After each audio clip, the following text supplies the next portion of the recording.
So, und jetzt wird es aber ernst, weil jetzt müssen wir zwar miteinander reden. Ja, was?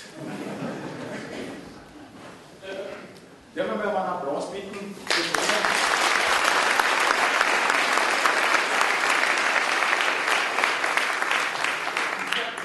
Der erste Fußballer, der bei unserem Wein die Patenschaft übernommen hat.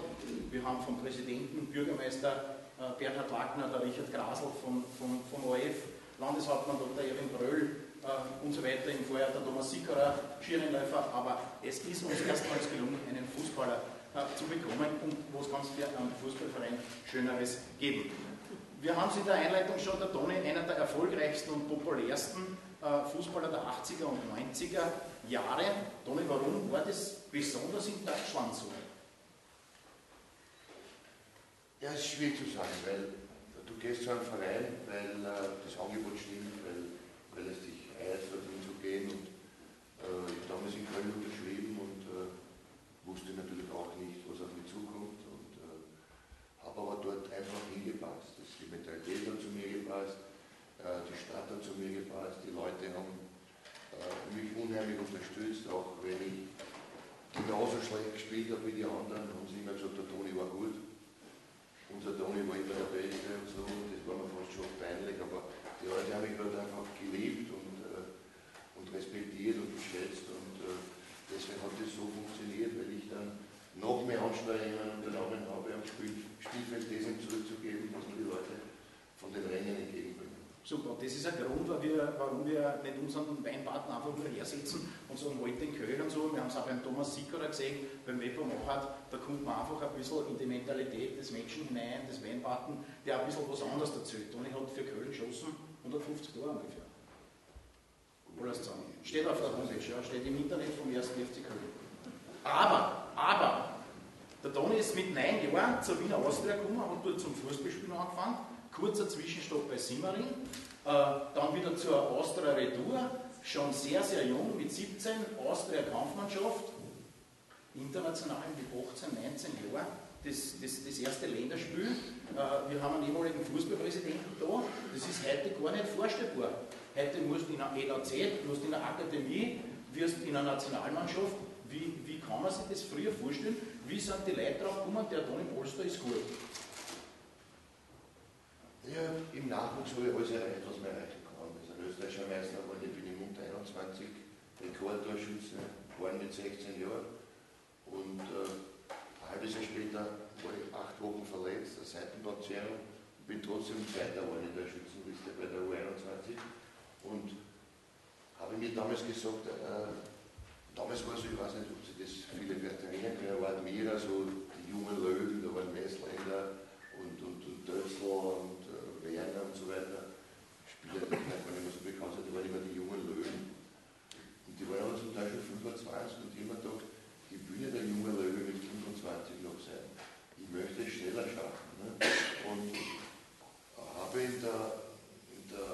der Austria schon mit 16 Jahren im Profikader Aufnahme gefunden und habe mir gedacht, dann, jetzt soll ich nochmal Schützenkönig werden, das bringt mir nichts, kann man der Trainer nicht spielen lassen. Und bin zu Simmering in die zweite Liga gegangen, mit 17, habe dort Simmering mitgeholfen, Simmering in die erste Liga zu bringen.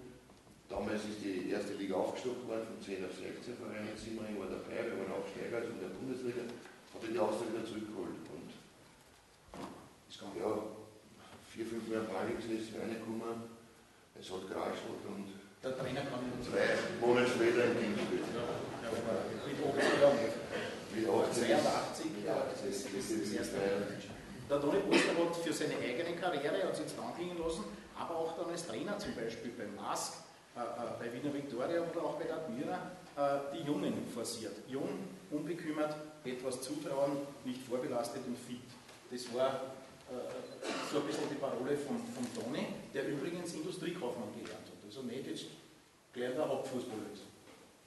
Ich habe mit Wiener Stadtwerke angefangen, habe die Lehre fertig gemacht, die Mama hat das auch verleiht. Und ja, es ist Zufälle eigentlich so. Es ist nicht so, dass ich mit älteren Spielern nicht könnte. Ich war bei mir, aber schon 2, 3 Leute, die brauchst du, die kann auch machen als Projekt ziehen. Viele Junge natürlich, weil überall gespart werden muss. Und die Jungen halt ein bisschen weniger verdienen als die Älteren, logischerweise. Das sind schon ältere geworden. Ja. Die müssen auch was verdienen. Ja, okay. Hören wir auf, hören wir was anderes. Hat es damals ein Idol gegeben für einen Toni Polster im Fußball? Ja, ein Idol war immer Hans Kranke.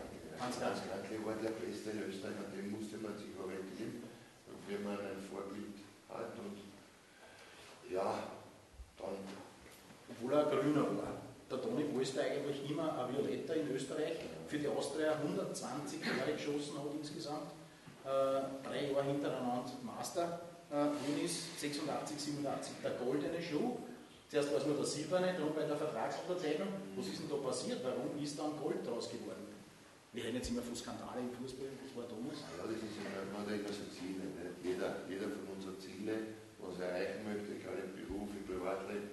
Und meine Ziele waren nicht, die Rekorde von Hans Kranke zu brechen. Und Hans Kranke hat den goldenen Schuh der Österreichs gewonnen. Das wollte ich natürlich auch. Und habe damals bei der Austria, ich weiß nicht, ja, das habe ich gemacht, aber da war ich bei 33 oder 32 bin ich gestanden und habe in Linz gegen Föst, damals hat es Föst gegeben, haben wir 4-0 gewonnen, die alle 4 Tore geschossen. Und nach diesem Spiel habe ich gedacht, jetzt ist der Goldene eigentlich mir nicht mehr zu nehmen. Und dann kam ein Rumäne, der hat in den letzten 4 Spielen 20 Tore gemacht. Wie man heute weiß, natürlich gesteuert vom Ceausescu-Regime und ich habe dann mich nur mit dem mit Silber begnügen müssen und habe diesen Schuh auch nicht angenommen, bin nicht nach Paris zur Ehrung gefahren, habe ihn dann auch mir zugeschickt. Jahre später mir den goldenen zugeschickt, also wir hatten zu Hause Gold, Silber und Bronze stehen. Ja,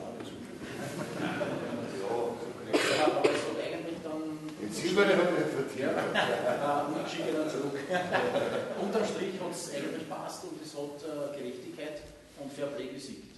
Ja, später aber doch. War es jemals vorstellbar, dass der Toni Polster zu Rapid geht? Peter Stöger, Christoph Ratajczyk haben gewechselt, viele Probleme gegeben. War das jemals spruchreif, zu den Grünen zu gehen? Dol Grankel? Man muss natürlich ehrlich sein, damals ging das nicht, weil man quasi ein Sklave des Vereins war. Das war bei uns immer so, dass unser Präsident, der Joshi Walter, hat damals zum Trainer ausrichten lassen, wir sollen, wer bleiben möchte, soll bei ihm einen Termin machen. Das gibt es heute nicht. Gibt's heute nicht mehr. Wir haben damals bei angerufen und einen Termin geholt und haben dann verlängert und der Joshi Walter hat uns gesagt, was wir verdienen. Das gibt es heute natürlich mit Bossmann nicht mehr. Und es wäre undenkbar gewesen damals, aber ich sage, man darf auch die Spieler nicht verurteilen, die das gemacht haben, weil halt immer Angebot und Nachfrage ist und der Fußball eben auch kurz ist. Den Toni hat es dann nach 5 Jahren, 82 bis 87 Austria, ins Ausland verschlagen, nach Italien, zu Torino, später dann für 3 Jahre zum FC Sevilla. Da sind dann Rayo Vallecano und ein paar Engagements in der Logrones dazu gekommen und dann der große Kick nach Deutschland. Für viele Österreicher, jetzt sehen wir es auch sehr viel, von David Alaba angefangen bis zum Janusovic und Sebastian Bröder bei Bremen und so weiter, der Martin Harnik in Stuttgart, 5 Jahre in Köln, dann weiter zu Borussia Mönchengladbach und im Jahr 2000 nach Salzburg, nach Österreich zurück, wo er dann seine Karriere beendet hat, später dann nur nach Deutschland zurückgegangen ist zu Mönchengladbach.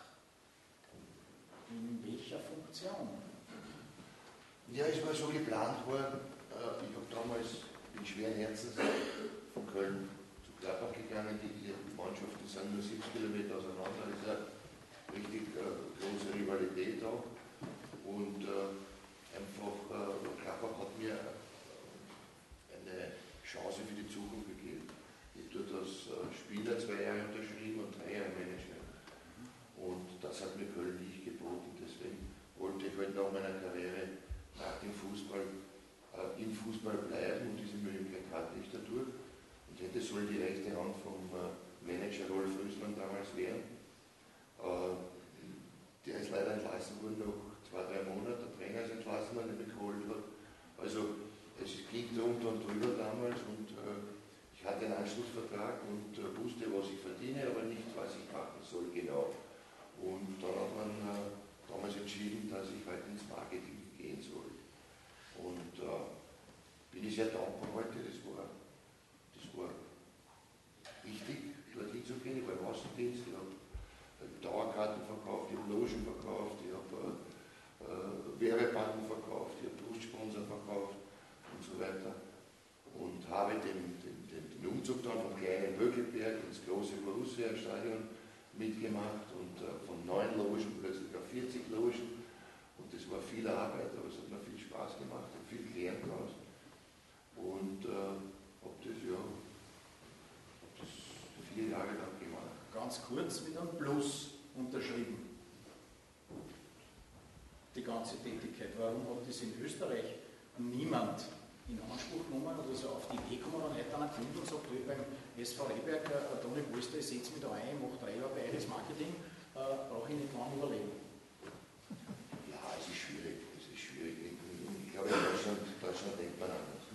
In Österreich so viele ehrenamtliche Funktionäre, viele, die gerne in der Zeitung stehen und wenn jetzt ein Toni Polster irgendwo hinkommt, haben viele Leute natürlich auch die Befürchtung, dass sie dann nicht mehr in der Zeitung stehen. Also Angebot, wir würden zurücktreten. Also unser Obmann war nicht mehr auf jedem Foto drauf.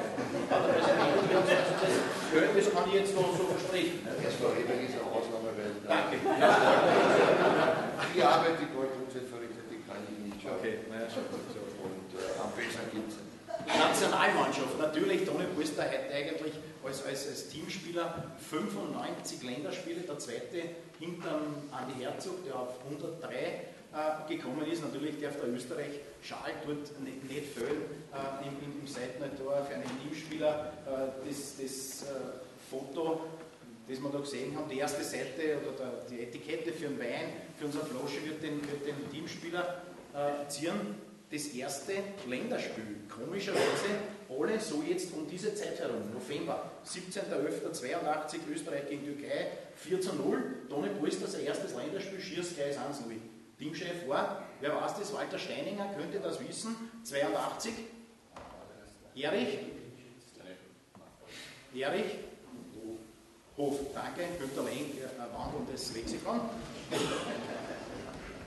Der Toni Polster, haben wir schon gehört, war zweimal bei Weltmeisterschaften, 1990 in Italien, 1998 in Frankreich.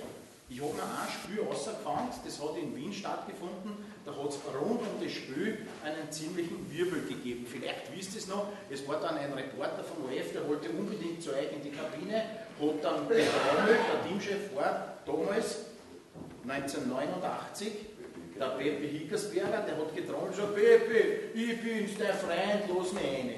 Das war das Match Österreich gegen die DDR und die WM-Qualifikation nach Italien natürlich. Und im Vorfeld hat es eine riesen Negativwerbung gegeben, wenn man das einmal so, die haben ein negatives Eigenkapital, sondern eine Negativwerbung. Die Leute haben mit Toni Polster auspfiffen, dann hat er 3 Tore gegen die DDR geschossen und ist als großer Held gefeiert worden. Die haben ja damals auch Matthias Sammer zum Beispiel in der Mannschaft gehabt, Ulf Kirsten, der Daum, glaube ich, hat damals gespielt. Und was ist da passiert? Was war im Vorfeld? Ja, angefangen hat das Ganze schön in Salzburg im Vorfeld. Salzburg wichtiges Match gegen Island. Die Salzburger wollten Hermann Pfeifenberger, der damals bei Salzburg sehr gut gespielt hat, im Team sehen, ins Team drücken und da war ich im Weg und jetzt musste ich mich dort bei einem Freundschaftsspiel großen Anfeindungen stellen und der Wiegersberger hat sich dann entschieden, dass Ruhe ist und Hermann Pfeifenberger spielen lässt und mich auf der Bank sitzen lässt. Dann hat der Heimer sehr gut gespielt, ein Tor geschossen, dann das Spiel in Wien gegen die Russen, die damals eine Weltmacht waren im Fußball, 0:0 einen wichtigen Punkt geholt. Und dann stand das DDR-Match am Programm und ich war halt lange Zeit der einzigste Legionär, habe in Ausland großen Erfolg gehabt. Aufgrund der Qualität der Mannschaft, der österreichischen Nationalmannschaft, konnte ich nicht immer diese Leistungen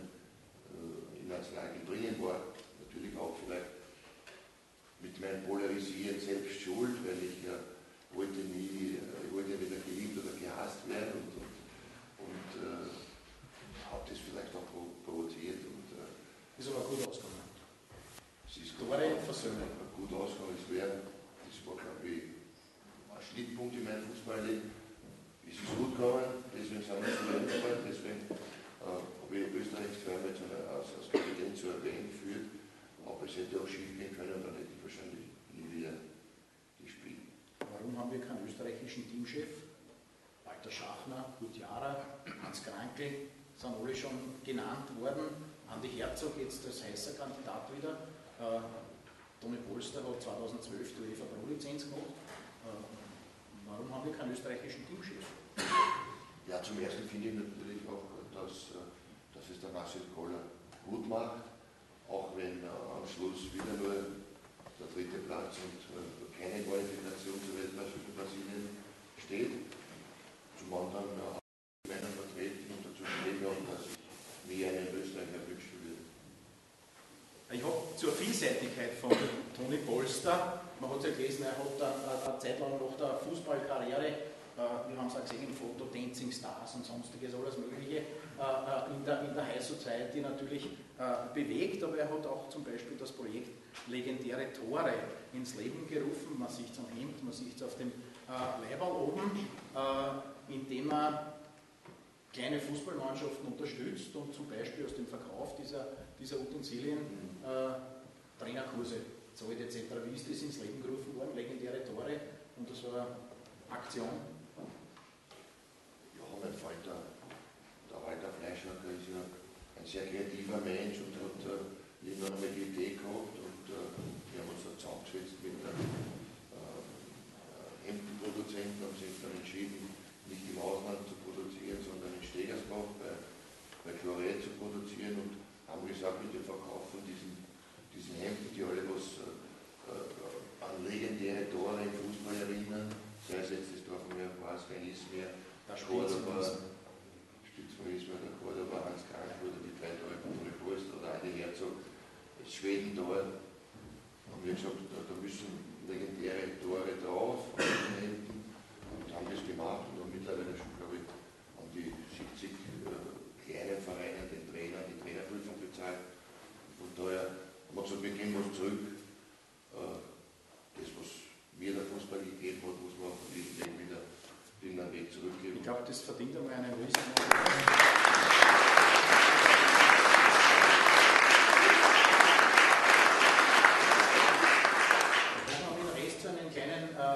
Word-Rap über die verschiedenen Stationen von Toni Polster. Toni Polster ist Fußballpräsident.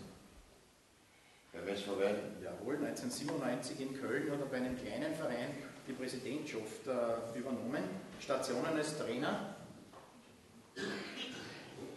Ja, ich sag mal, ich bin jetzt an die 4 Jahre Trainer gewesen, 4 Jahre und 7 Wochen. Die 7 Wochen waren natürlich total verkorkst, weil es dort bei der Admira nicht möglich ist, unter diesen Umständen erfolgreich zu arbeiten. Aber dann, Last Juniors hat es angefangen, sind wir aufgestiegen als Zweiter in die Regionalliga. In der Regionalliga, auch wenn ich nicht bis zum Schluss war, weil der Präsident sparen musste und ich nicht mehr bezahlt wurde, ist die Mannschaft trotzdem Meister geworden, der Viktoria zweimal Meister geworden. Also ich sage mal, sehr erfolgreich angefangen, zieht man diese 7 Wochen jetzt mit der Admira ab, wo ich froh bin, dass ich nicht mehr dabei bin, weil es einfach katastrophal war, dort zu arbeiten. Unter diesen Umständen hat das gut angefangen und werde es auch weitermachen, weil es mir Spaß macht.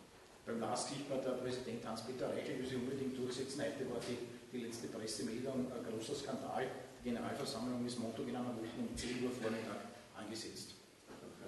Ja, dass nur seine Familie kommen kann. Ja. Also, so funktioniert das. Ja. Toni Polster als Tänzer.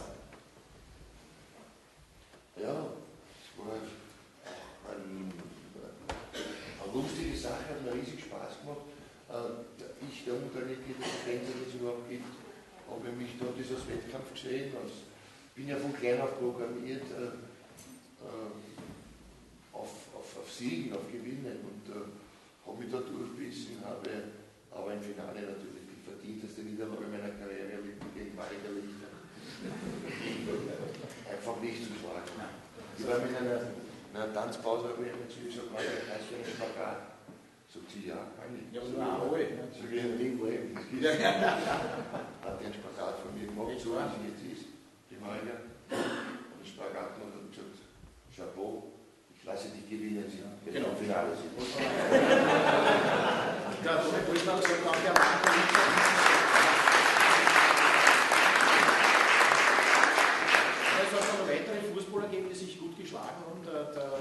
Michael Konsel, der hat zumindest noch versucht zu tanzen, der Frankie Schiebis hat einfach nur immer Blumen irgendwo rausgefahren und hat dann so alle angerufen und gesagt, super Gärtner. Also. Du hast aber in Krems auch trainiert zum Tanzen, das ist eine junge Dame heute da, mit der du in Krems seinerzeit einmal ein bisschen trainiert hast. Wir werden das dann unten im Keller nicht für versammelte Menge da jetzt machen, aber es hat ein Lokal in Krems gegeben, hast du mit der Dame getanzt, die hat das Foto eingestellt. Ich? Ja, nicht anstreichen, wir haben ein Foto.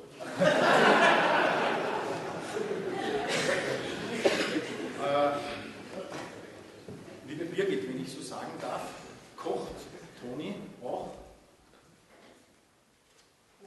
Nein, warum nicht? Warum nicht? So, so, jetzt haben wir dieses Foto hier. Was hat das mit Kochen zu tun? Ja, 2008 gewinnt Toni Polster beim Fernsehsender Fox das perfekte Promi-Dinner. Da ist er, der Koch. Perfektes Promi-Dinner bei Koch. Wir schauen uns Kochshow, Andi und Alex, Toni und Franz oder so irgendwo, wer halt da kocht. Also von da ist dieses wunderschöne Foto. Dazu muss man sagen, also ich habe keine Ahnung von Kochen.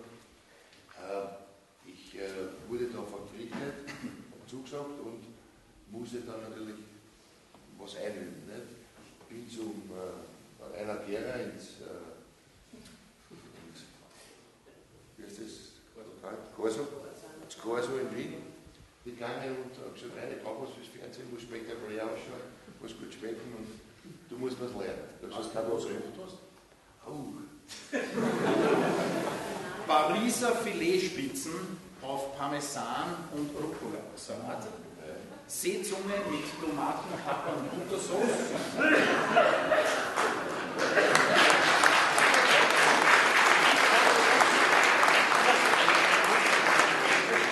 Und dann hat der Toni noch ein Dessert gemacht, eine flambierte B-Flanke.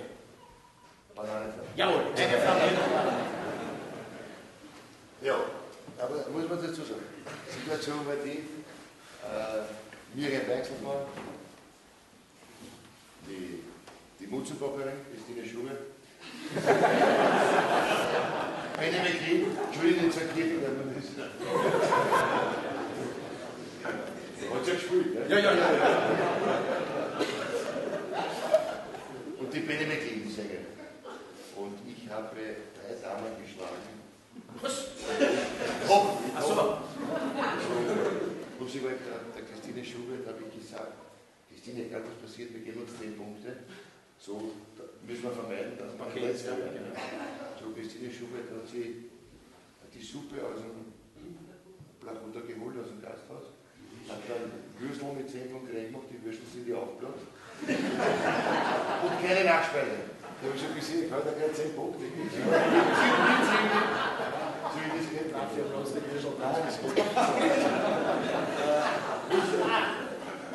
Toni, wir haben schon gehört, zum Schluss dieser Replik da, der Wein wird nicht Doppelpack heißen, bitte den Namen noch nicht verraten, es wird dann einmal da gemacht. Ich habe nur eine Angst, dass ich kenne nur den Namen, aber ist jetzt gelogen, weiß ich, aber ich habe lange Angst gehabt, dass das mit deiner Sangeskarriere zusammenhängt. Der Wein wird nicht Deckenschlampe heißen. Nein, wir haben uns einen super schönen Namen ausgedacht, aber ich kann mich nicht mehr hin. Du hast ja.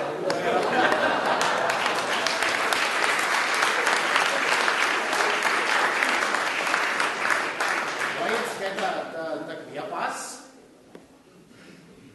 Toni hat einige Alben, CDs herausgebracht. Wir haben heute ein paar mit. Fleischi hat große Kisten mit.